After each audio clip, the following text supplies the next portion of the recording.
तो दोस्तों अभी इस वीडियो में देखते हैं एक्सरसाइज 1.2 जिसमें हमें जो भी एक्सरसाइज में क्वेश्चंस हैं उनका सॉल्यूशन करते हैं। पिछली वीडियो में हमने आपको सारी चीज़ें समझा दी थी।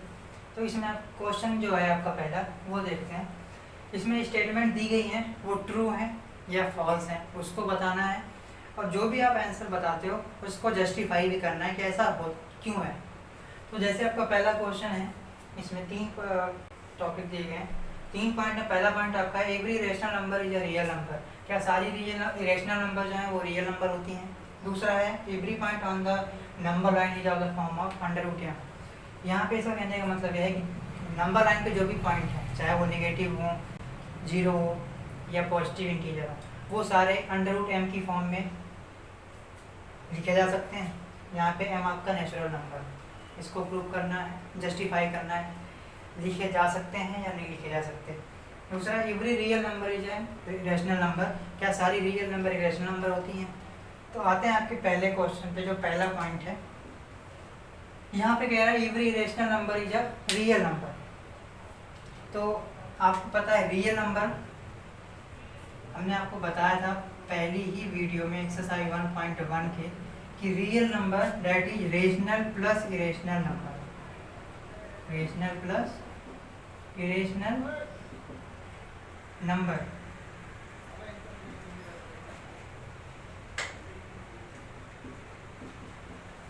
ये बताया था। तो यहाँ से ये कह रहा है कि एवरी रेशनल नंबर, क्या सारी रेशनल नंबर रियल नंबर है। यस। तो यहाँ से आप क्या लिख सकते हो, 10, या आप ऐसे आंसर में लिखना, ये जो दिया है स्टेटमेंट वो क्या है, ट्रू है। अब जस्टिफाई करने के लिए आप रीजन लिखोगे, ऑल इरेशनल नंबर या ऑल इरेशनल नंबर represented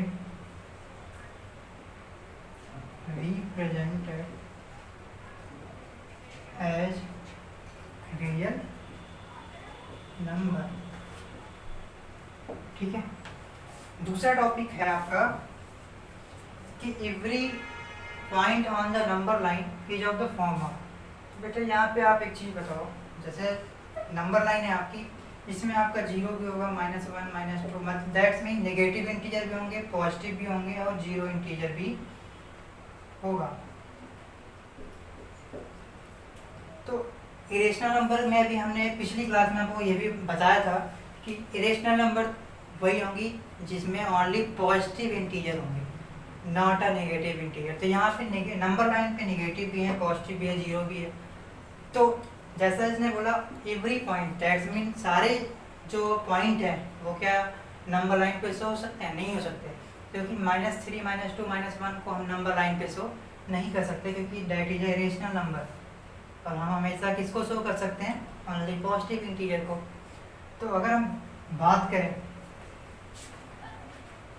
तो यहाँ पे जैसे हमारी कोई नंबर है m और ये नेगेटिव है, दैट मीन ये क्या है, नेगेटिव नंबर नहीं है। अगर नेगेटिव नंबर नहीं है तब तो इसको हम शो कर सकते हैं नंबर लाइन पे, बट अगर m नेगेटिव आ गया तो हम इसे कभी भी शो नहीं कर सकते नंबर लाइन पे, क्योंकि वो नेगेटिव नंबर हो जाएगा, और नेगेटिव इंटीजर कभी भी नंबर लाइन पे शो नहीं हो सकता। हमने पिछली भी क्लास में आपको बताया था इरेशनल नंबर होगी, but negative integer irrational number नहीं होगा अगर अंडर रूट में है तो जैसे कि हम देखें √1, इसको हम 1 लिख सकते हैं, डेट मीन नंबर लाइन पे शो कर सकते हैं।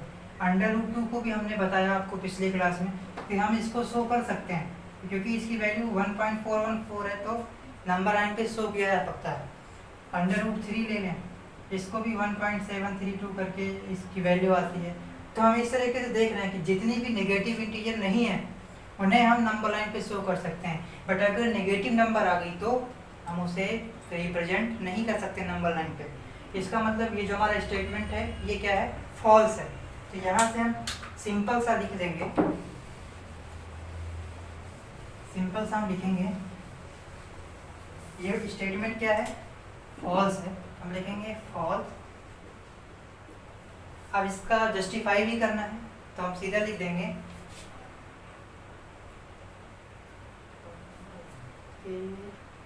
तो यहाँ पे अगर हम देखें तो फॉल्स हमने कर दिया। अब इसका जस्टिफाई भी करना है तो हम सीधा लिख देंगे। एक एग्जांपल ले लेते हैं कि मान लो √3 2 एंड √3, ये क्या है, देयर आर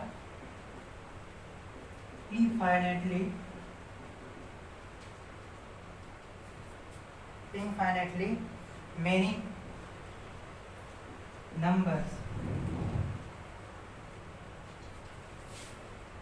यहाँ पे क्या है, √3 और √2 जो है ये तो हो सकती है, बट कुछ नंबर इनफाइनाइटली नंबर भी होंगी, ये इनफाइनाइट नंबर है, ठीक है। तो ये क्या है, and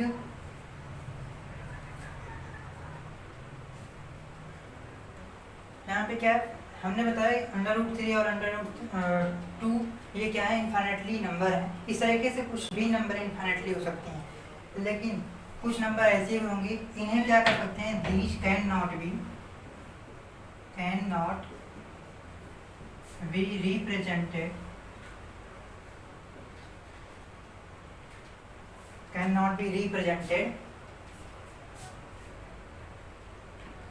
in the form of √m where m is natural number। तो इस तरीके से हम जस्टिफाई कर सकते हैं, इसलिए ये गलत होगा, ठीक है। थर्ड की अगर बात करें तो थर्ड में क्या कह रहा है कि where m is natural number, तो यहीं पे हम लिख देते हैं। थर्ड में आपसे बोला गया every real number is an irrational number. Real number में हमने बताया था कि रियल नंबर का मतलब ये हो गया रेशनल प्लस इरेशनल। इसका मतलब क्या हो गया, क्या सारी रियल नंबर इरेशनल हो सकती है? यहाँ से आप खुद ही अंदाजा लगा लो, क्योंकि रियल नंबर रेशनल और इरेशनल से मिलके बने हैं, तो इसका मतलब ये होगा, ये फॉल्स है statement. All real number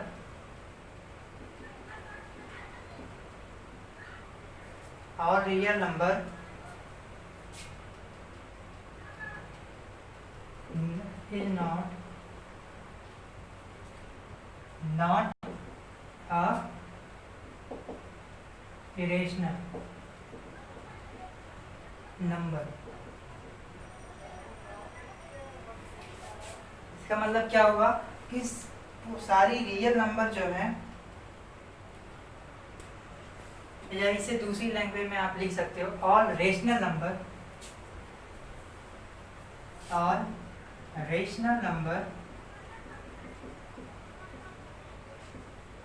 can be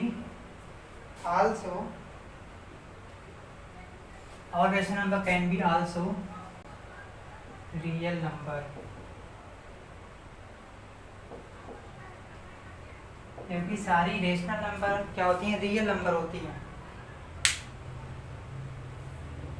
तो इसने ओनली रेशनल नंबर की बात की थी, तो यहाँ रेशनल एंड इरेशनल दोनों होगी, इसलिए ये स्टेटमेंट भी आपकी फॉल्स है।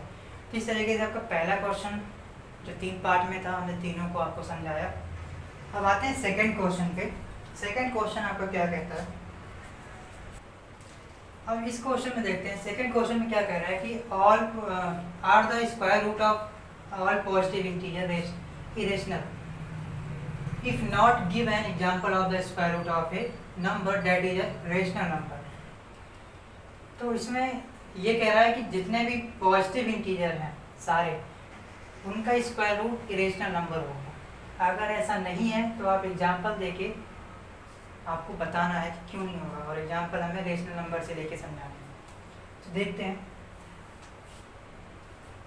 सबसे पहली चीज़ पॉजिटिव इंटीजर, अगर हम बात करें पॉजिटिव इंटीजर या पॉजिटिव नंबर क्या है, 1 2 3 4 5 6, इस तरीके से जितने भी आपके नेचुरल नंबर है सारे पॉजिटिव ही हैं। तो यहाँ पे आप देख रहे हो, अगर हम सपोज 1 का स्क्वायर रूट निकालें 1 आएगा, ठीक है। 2 का निकालें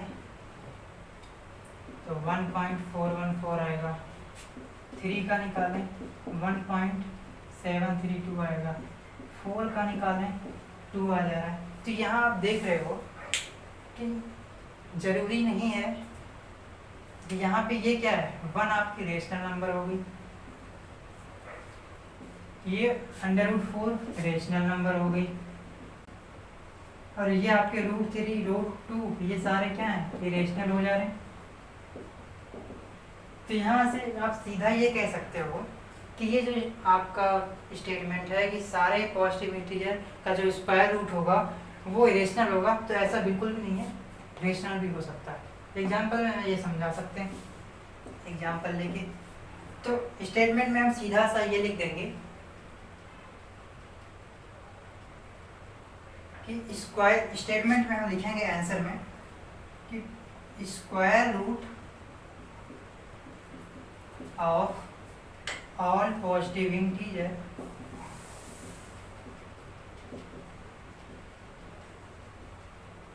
are not irrational.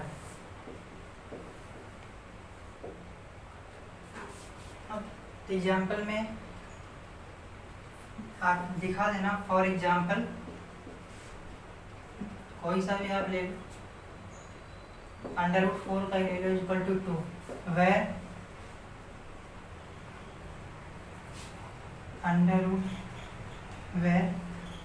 m is a positive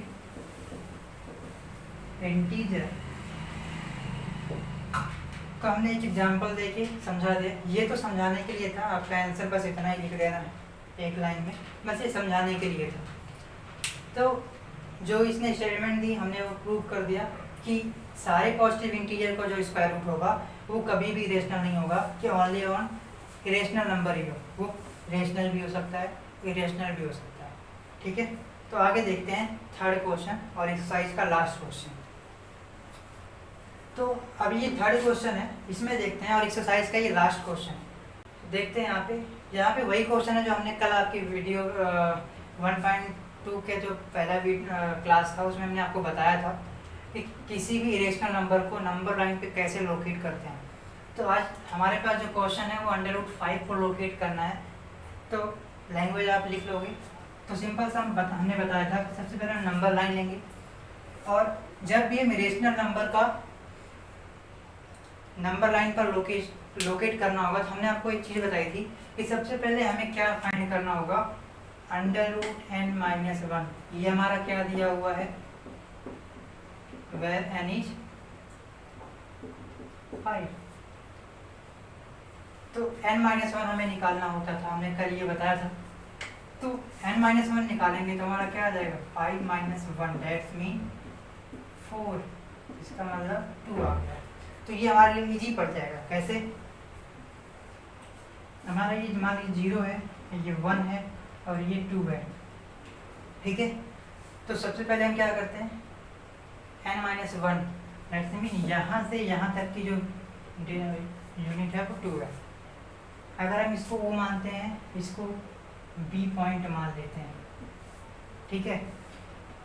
तो हमने बताया था कि इस B पॉइंट पर क्या करते हैं, एक परपेंडिकुलर खींच लेते हैं। अब परपेंडिकुलर खींच रहे हैं तो हमने इसको मान लिया है, अब इसको हम O से मिला देते हैं। क्या कर लेते हैं, O से मिला देते हैं, ठीक है। उसके बाद हमने आपको बताया था कि अगर ये परपेंडिकुलर बन रहा है, दैट्स मीन ये क्या हो जाएगा, यहाँ पे हम पाइथागोरियन ट्रिक लगा के इसकी वैल्यू निकालेंगे, OA की वैल्यू, और ये हमारा परपेंडिकुलर हम हमेशा मान के चलते हैं, ये हमारा 1 है, ठीक है। तो अगर हम यहाँ पे OA की वैल्यू निकालते हैं तो OA square equal to OB square plus AB square, यही होगा। That's mean OB 2 square, AB 1 square, इसका मतलब 4 + 1, दैट्स मीन 5। OA की वैल्यू क्या हो जाएगी, √5 हो जाएगी। यहाँ से हमारा ओ ए की वैल्यू √5 आ गई। तो हमने बताया था कंपास, आप इस कंपास से मेजरमेंट कर लोगे, जितनी इसकी लेंथ है उतना कंपास को फैला के इसी पॉइंट को लेकर हम एक आर्क मारेंगे। तो जो क्या होगी, यहाँ कहीं आके ऐसे आपका सर्कल बनता हुआ जाएगा। सपोज यहाँ पे गया, तो ये हमारा जो पॉइंट होगा ये हमारे √5 को शो करेगा। तो इस तरीके से हम इस क्वेश्चन को भी सॉल्व कर लिए। लैंग्वेज आप इजीली लिख सकते हो, to represented √5 on number line, ठीक है। और फिर उसके बाद to hypotenuse O A will be find and then by measurement, by compass measurement O A and this arc on number line and this arc is √5। इस तरीके से हम अपनी लैंग्वेज लिख सकते हैं और आसानी से क्वेश्चंस को सॉल्व कर सकते हैं। तो इस तरीके से आपका जो एक्सरसाइज 1.2 था वो फिनिश हुआ। आगे आपकी एक्सरसाइज 1.3 की क्लास चलेगी, उसमें भी आपको समझाएंगे, फिर क्वेश्चंस को करवाएंगे। तो आज की क्लास में बस इतना ही। लाइक करें, शेयर करें और सब्सक्राइब करें।